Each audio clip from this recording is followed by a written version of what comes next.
Hello बच्चों, good morning. आज फिर हम आप लोगों के बीच हाजिर हैं। हम लोग आगे के कुछ न्यूमेरिकल पर चर्चा करते हैं। पहला क्वेश्चन दिया हुआ है कि 3 ओम के तीन प्रतिरोध हैं R1, R2, R3 और तीनों प्रतिरोध जो हैं वो 3 ओम के हैं। कितने 3 ओम के हैं। और किस क्रम में जुड़े हुए हैं? ये तीनों प्रतिरोध जो हैं वो समांतर क्रम में जुड़े हुए हैं। किस क्रम में? समांतर क्रम में जुड़े हुए हैं।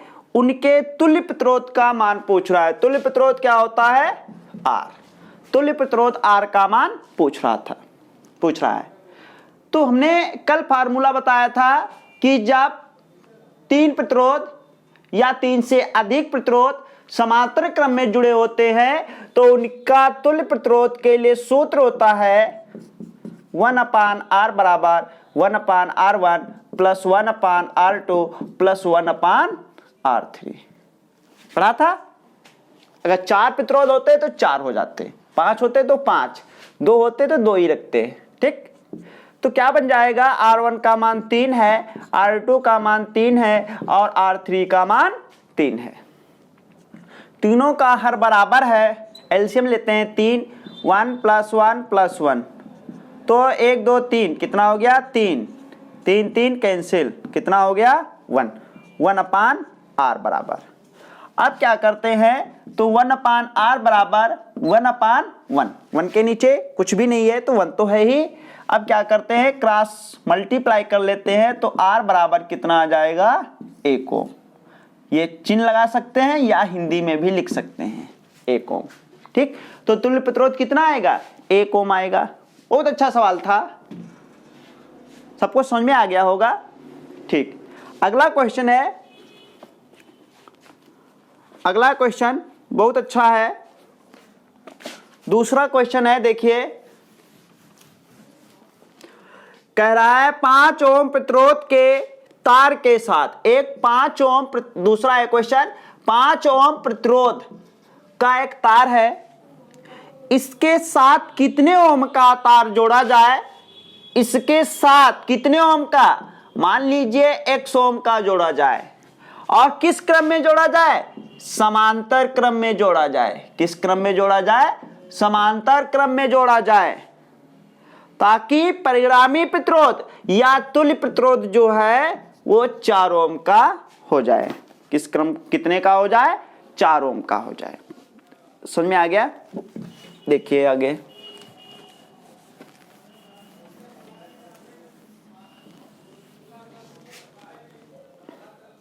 किस क्रम? समांतर क्रम में तो दिए हुआ है तो फार्मूला लगा लेते हैं 1/R बराबर 1/R1 प्लस 1/R2। R का मान है 4 बराबर 1/R1 है 5, R2 x 1/5 को जब इधर लाएंगे तो माइनस का बराबर 1/x। दोनों का एलसीएम होता है 20, तो हर बराबर करने के लिए इसको 5 से गुणा कर लेते हैं और इसको 4 से, तो एलसीएम कितना हो गया? 20। 5 एकम 5 माइनस 4 एकम 4, 1/x। 5 से 4 गया 1/20 बराबर 1/x। तो ये गुणा कर लेंगे तो x बराबर 20 ओम। तो क्वेश्चन में पूछ रहा था कि 5 ओम प्रतिरोध वाले तार के साथ कितने ओम का प्रतिरोध जोड़ा जाए? कितने ओम का जोड़ा जाए? 20 ओम प्रतिरोध का दूसरा तार जोड़ दिया जाए इसके साथ में, तो जो परिणामी प्रतिरोध होगा या तुल्य प्रतिरोध जो होगा वो 4 ओम का होगा। ठीक, समझ में आ गया होगा? ठीक, ये दिया हुआ है, अपने मन से हमने नहीं लिखा, ये क्वेश्चन में दिया हुआ है कि समांतर क्रम में जोड़ा जाए। और अगर ये ना दिया होता तो उसके लिए भी सोचना पड़ता कौन सा क्रम है, उसके लिए हम ट्रिक बताएंगे। अगला क्वेश्चन देखिए, क्वेश्चन नंबर 3 है, बहुत अच्छा है, इंपॉर्टेंट क्वेश्चन है। ये भी इंपॉर्टेंट था, ऐसा क्वेश्चन आ सकता है पेपर में। कह रहा है 2 ओम 3 ओम तथा 5 ओम के प्रतिरोधों को, देखो 3 प्रतिरोध हैं R1, R2, R3, और तीनों प्रतिरोध जो हैं अलग अलग के हैं। एक है 2 ओम का, दूसरा है 3 ओम का और तीसरा है 5 ओम का। और ये तीनों प्रतिरोध जो हैं वो श्रेणी क्रम में जोड़े गए हैं। किस क्रम में जोड़े गए हैं? श्रेणी क्रम में, श्रेणी क्रम में जोड़ा गया है। यदि इस संयोग के दोनों सिरों के बीच इनको जोड़ा गया है और इन जो संयोग है उनके दोनों सिरों के बीच 30 वोल्ट का विभवांतर लगा दिया जाए तो प्रत्येक प्रतिरोध के सिरों के बीच विभवांतर पूछ रहा है। कहने का मतलब यह है, हमने नोट में बताया था कि जब प्रतिरोधों को श्रेणी क्रम में जोड़ा जाता है तो प्रत्येक प्रतिरोध में धारा तो समान बहती है, लेकिन प्रत्येक प्रतिरोध में जो विभवांतर होता है वो कैसा होता है? अलग अलग होता है। ठीक, तो इसमें पूछ रहा है जो पहला प्रतिरोध है R1, इसमें कितना विभवांतर है, जो R2 है इसमें कितना विभवांतर है, जो R3 है इसमें कितना विभवांतर है, ये पूछ रहा है। ठीक, बहुत अच्छा क्वेश्चन है। तो क्वेश्चन समझ में आ गया। देखिए अब कैसे इसको सॉल्व करते हैं। देखो हम लोग जानते हैं कि श्रेणी क्रम में तीनों प्रतिरोध लगे हुए हैं, तो श्रेणी क्रम में जब 3 प्रतिरोध लगे हुए हैं तो उनका तुल्य प्रतिरोध कितना होता है, पहले वो निकाल लें। तुल्य प्रतिरोध के लिए सूत्र होता है, श्रेणी क्रम के लिए होता है ये वाला, और जो 1/R वाला होता है वो समांतर क्रम के लिए होता है। ये चीज याद रखना पड़ेगा। R1, R2, R3, तो 2, 3, 5 और 5, 5, 10। तो उस तीनों प्रतिरोधों को जब श्रेणी क्रम में जोड़ेंगे तो तुल्य प्रतिरोध कितना आएगा? 10 ओम का आएगा। ठीक, और अब 10 ओम जो टोटल आया है 10 ओम, अब इसको 30 वोल्ट के विभवांतर से जोड़ दिया गया है।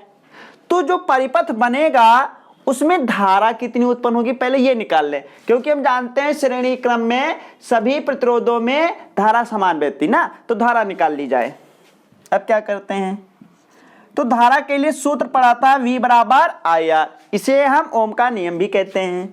तो I बराबर क्या होता है, R इसके नीचे चला जाएगा, V/R, V 30/10, 0 0 कैंसिल, बराबर 3 एम्पियर। तो I का मान कितना आएगा? 3 एम्पियर आएगा। ठीक, अब तुम लोग जानते हो कि जो धारा होती है जब प्रतिरोधों को श्रेणी क्रम में जोड़ा जाता है तो तीनों में क्या होगी? श्रेणी क्रम में जोड़ेंगे जब तीनों प्रतिरोधों को तो क्या होता है कि धारा समान बहती है। तो इसमें भी धारा बहेगी 3 एम्पियर की, इसमें भी बहेगी 3 एम्पियर की, इसमें भी बहेगी 3 एम्पियर की। अब करते क्या है, प्रतिरोध वो विभवांतर निकालना है तो निकाल लेते हैं। तो पहले तार या पहला जो तार है उसमें कितना विभवांतर होगा? V1 बराबर, सूत्र होता है V बराबर IR, लेकिन पहले के लिए निकाल ले तो 1 1 1 कर लिया, लेकिन यहाँ पे 1 नहीं करेंगे। क्यों नहीं करेंगे? क्योंकि तीनों प्रतिरोधों में धारा समान बहती है, इक्वल बहती है। मान लगाते हैं, I का मान 3, R1 का मान 2, तो 3 दूनी कितना हो गया? 6 वोल्ट। कितना हो गया? 6 वोल्ट। अब दूसरे प्रतिरोध में निकालते हैं या दूसरे तार में, I 3, R2 3 और 3 तिया 9 वोल्ट। कितना हो जाएगा? 9 वोल्ट। ठीक, अब तीसरे का भी निकालते हैं, तो I R3, I का मान है 3, R3 का मान है 5, तो कितना आ गया? 5 तिया 15 वोल्ट। अब अगर आंसर की जांच करनी है तो क्या करते हैं, तीनों विभवांतर को हम जोड़ देते हैं और इस टोटल के बराबर अगर आ जाता है तो ये अपना क्वेश्चन सही है, या आंसर जो आए हुए हैं वो सही है। तो क्या आएगा? 6 9 15 और 15 15 30। तो ये आंसर जो है बिल्कुल करेक्ट है, 100% सही है। तो ये क्वेश्चन समझ में आ गया होगा, ये बहुत इंपॉर्टेंट है, ये क्वेश्चन बहुत अच्छा है, इंपॉर्टेंट है। इसकी मिसाल ले लीजिए, ले लिया? ठीक। अगला क्वेश्चन देखिए,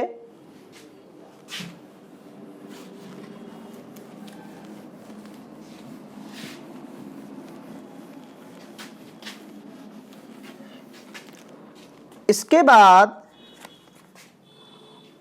अगला क्वेश्चन है क्वेश्चन नंबर 4। ये तो वेरी वेरी इंपॉर्टेंट है क्वेश्चन। कैसे, देखिए, कह रहा है यदि किसी तार को खींचकर उसकी लंबाई 3 गुनी कर दी जाए तो उसका प्रतिरोध कितने गुना हो जाएगा। प्रतिरोध कितने गुना हो जाएगा, कुछ भी नहीं दिया हुआ है। ठीक, तार देखा है सभी लोगों ने। ठीक, तो मान लेते हैं यहां पे, माना तार की लंबाई L है। कितनी है? L है। ठीक, कामा तार का जो प्रतिरोध है वो भी मान लिया R है। कितना है? R है। जो तार होता है, तार, ठीक, तार जो होता है उसका अगर एक सिरा देखा जाए, सिरा तो बिल्कुल गोल होता है। ठीक, तो उसका जो क्षेत्रफल होता है वो क्या होता है? बोलिए, पाई आर स्क्वायर। या सीधे सीधे ए मान लीजिए, माना, देखो, माना तार की लंबाई L, प्रतिरोध R तथा और तार का जो सिरा होता है और उसका सिरे का जो क्षेत्रफल लिखा जाता है उसको हम लिखते हैं अनुप्रस्थ काट का क्षेत्रफल। अनुप्रस्थ काट का क्षेत्रफल कितना मान लिया? A है। A है। ठीक, अब क्या कर रहा है? तार की लंबाई L, प्रतिरोध R, अनुप्रस्थ काट का क्षेत्रफल A है। तब हम तार का विशिष्ट प्रतिरोध निकालते हैं। क्या निकालते हैं? तार का विशिष्ट प्रतिरोध। तार का विशिष्ट प्रतिरोध को हम रो से व्यक्त करते हैं। किससे व्यक्त करते हैं? रो। ये हमने फार्मूला कल वाले वीडियो में नहीं बताया था, तो सभी लोग नोट कर लेना। रो बराबर फार्मूला होता है RA अपान L। क्या होता है? रो बराबर क्या होता है? RA अपान L। समझ में आ गया? ठीक, अब देखिए, इतना समझ में आ गया। अब क्वेश्चन में बोल रहा था तार की लंबाई खींचकर 3 गुनी कर दी जाए। पहले तो L थी, अब की बार कितनी हो गई? 3 गुनी हो गई। समझ में आ रहा है? ठीक, देखिए, पुनः माना तार की लंबाई, देखो, जब तार को खींच दिया गया कितनी लंबाई तक? 3 गुना। तो मान लेते हैं लंबाई तब उस समय कितनी हो गई? L डैश हो गई। कितनी हो गई? L डैश हो गई। प्रतिरोध कितना हो गया? चेंज हो जाएगा ना, तार पतला हो गया तो चेंज हो जाएगा। प्रतिरोध कितना हो गया? R डैश हो गया। तथा अनुप्रस्थ काट का क्षेत्रफल जो है वो भी A डैश हो गया। क्योंकि जब तार है, कि कोई तार ले लीजिए और उसको जब खींचकर 3 गुना कर देंगे तो जो सिरा होगा वो, उसका जो क्षेत्रफल होगा वो भी तो कम हो जाएगा ना, कम हो जाएगा। हाँ, तो उसको हम A डैश मान लिया, A डैश है। लेकिन तार का विशिष्ट प्रतिरोध नहीं चेंज होगा। तार का विशिष्ट प्रतिरोध नहीं चेंज होगा, क्योंकि जो ये तार है जिस धातु का, वही तार ये भी है। दोनों एक ही धातु की है। ये नहीं कह रहा ये लोहे का है, ये चांदी का है, ऐसा कुछ भी नहीं है। ये दोनों एक ही धातु के हैं। जब धातु एक ही धातु के, चाहे जितने भी तार हों, उनका विशिष्ट प्रतिरोध सेम होगा। ठीक, तो इस अब तार का विशिष्ट प्रतिरोध कितना हो जाएगा? तार का विशिष्ट प्रतिरोध रो बराबर क्या हो जाएगा? सूत्र तो यही रहेगा, लेकिन डैश वाला हो जाएगा। समझ में आ गया? ठीक, अब क्या करते हैं? तो ये इक्वेशन फर्स्ट मान लेते हैं, इसको इक्वेशन सेकंड मान लेते हैं। अच्छा, अब ये बताइए, तुम लोगों ने पिछली कक्षाओं में पढ़ा होगा, जैसे ये लोहे का एक बेलन है, ठीक, इसको गलाकर हम गोला बना दें तो इस दोनों कंडीशन में बेलन और गोले का जो आयतन होगा वो कैसा होगा, सेम होगा, बोलिए सेम होगा ना। हाँ, तो यहां पे तार की लंबाई L है, अनुप्रस्थ काट का क्षेत्रफल A है। तार को खींचकर चाहे जितना लंबा कर दिया जाए, लेकिन इस स्थिति और इस स्थिति में तार का आयतन सेम रहेगा। समझ में आ रहा है, तार का आयतन सेम रहेगा। तो देखिए पहली स्थिति में तार का आयतन, तार कैसा होता है, बेलन के आकार का होता है, और बेलन का आयतन होता है आधार का क्षेत्रफल गुणे ऊंचाई, और आधार का क्षेत्रफल है A और ऊंचाई या लंबाई है L, ठीक। दूसरी स्थिति में तार का आयतन A डैश गुणा L डैश, समझ में आ रहा है, ठीक। परंतु होगा क्या, परंतु दोनों स्थितियों में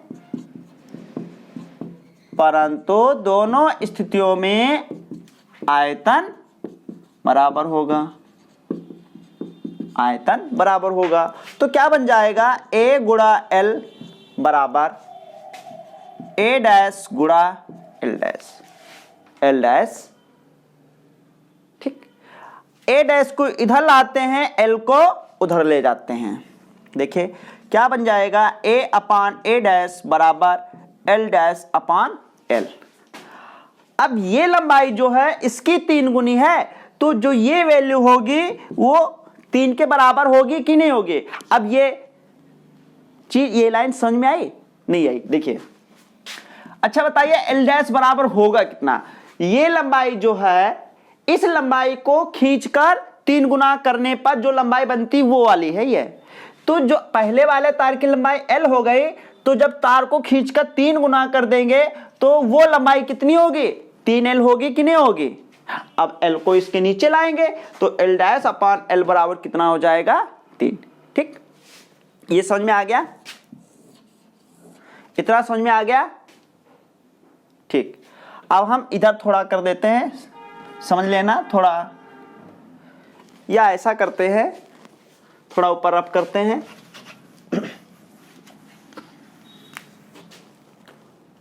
अब समीकरण 1 व 2 से, समीकरण 1 व 2 से, समीकरण 1 में क्या था कि R अपान L, दूसरी समीकरण में क्या है, R dash A dash upon L dash. अब इसको हमें R डैश की वैल्यू निकालनी है, तो R डैश बराबर क्या बनेगा, ये सब इधर चला जाएगा तो हो जाएगा RA L dash upon A dash L बनेगा। इसको देखो हम क्या लिखते हैं, R गुणे A अपान A डैश गुणे L डैश अपान L। R डैश बराबर R गुणा A upon A dash, A upon A dash की वैल्यू है 3, L डैश अपान L की वैल्यू है 3, तो R डैश बराबर आ जाएगा 3 3 जा 9 R। तो जब लंबाई, तार की लंबाई को खींचकर उसकी 3 गुनी कर देंगे तो जो प्रतिरोध होगा वो पहले वाले प्रतिरोध का 9 गुना हो जाएगा। कितना हो जाएगा, 9 गुना हो जाएगा। ये क्वेश्चन समझ में आ गया है, बहुत अच्छा क्वेश्चन था, स्क्रीनशॉट ले लीजिए, इस क्वेश्चन का स्क्रीनशॉट ले लीजिए, बहुत अच्छा क्वेश्चन है।